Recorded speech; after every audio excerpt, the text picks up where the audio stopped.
Remainers have been criticised for already blaming Brexit for the UK economic downturn, despite the huge impact of the coronavirus pandemic. A report by the London School of Economics, LSE, claims Brexit will have a profound impact on the UK economy, as it warns business conditions will worsen for most sectors, even those that manage to avoid the negative impact of the coronavirus lockdown. In response, one Tory MP has suggested the document exaggerates the negative impact of Brexit on the economy and argues the pandemic will have caused the brunt of the downturn. The report, COVID-19 and Brexit: Real-time updates on business performance in the United Kingdom by the LSE's Centre for Economic Performance, warns Brexit will negatively impact the UK economy as new structures arise at the conclusion of the EU transition period.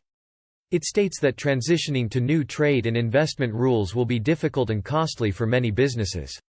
One of the paper's authors, Josh de Leon, a research assistant at the LSE Centre, even predicts the biggest slowdown of our lifetime is on the way. But Tory MP Joe Gideon has criticised the report and argues the coronavirus will have the largest and most overarching impact on the UK's economy.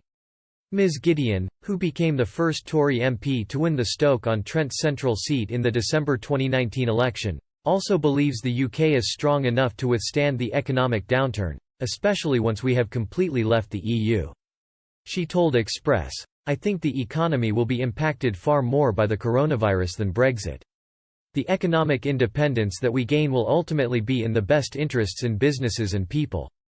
It will probably be hard to quantify with an economic downturn as a result of the pandemic, what element of that downturn would have been different had there been a different outcome to the referendum.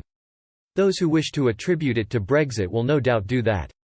The MP added, "There isn't a country in the world that won't be affected by the fallout of the pandemic on their economies. I think the resilience that this country has shown and the spirit that we have experienced during COVID will stand us in good stead going forward to seize new opportunities." The LSE report does acknowledge that the pandemic caused the worst recession in more than 3 centuries, as GDP plunged by a whopping 20% in April.